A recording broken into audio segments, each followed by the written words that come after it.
ओडिशार बरपुत्र को अपमान करथुवा दुर्बृत्त को धरिबा आमर दाबी ओडिशा सरकार तमे मानिनियो पाटनागढ़ बिजू पट्टनायक प्रतिमूर्ति को नियारे जाली देवा घटना को नहीं मालकानगिरी जिला बिजू जनता दल तरफ तीव्र प्रतिवाद करा जायछि। बिजू पट्टनायक प्रतिमूर्ति को जाली देले दुर्बृत्त। बिजू बाबू प्रतिमूर्ति को जालिबा एक षड़यंत्र। यह अक्षमणीय अपराध। यह अक्षमणीय अपराध जहाँ 24 वर्ष होई नथिला ताहा एबे होछि। ए घटना को नहीं मालकानगिरी जिला बिजू जनता दल तरफ जिला सभापति मानस वाडकामी नेतृत्व में जिला बीजेडी कार्यालय लाठियागुड़ाठारे बिजू बाबू प्रतिमूर्ति तले धारणा दे तीव्र प्रतिवाद करिसेंति।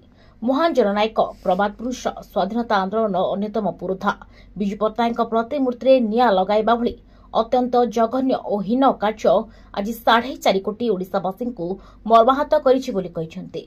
बिजू बाबू कौनसी दल नहति, से ओडिया जातिर जननायक। महांगारे बिजू बाबू प्रतिमूर्तिर मुंड काटिदेले पाटनागढ़ प्रतिमूर्ति जालिदेले। याको जेते निंदा कले मध्य कम हेबो। सबकिछि परि भी राज्य बीजेपी मोहन सरकार नीरवता अनेक प्रश्नबाची सृष्टि करिछि बोली कहिसेंति। तुरंत असामाजिक तत्वों विरोध में दृष्टांतमूलक कार्यानुष्ठान ग्रहण करा जाउ बोली दाबी करिसेंति। आगक एभली घटनार जेपरी पुनरावृत्ति न हुई से नहीं सरकार यत्नवान हुंतु।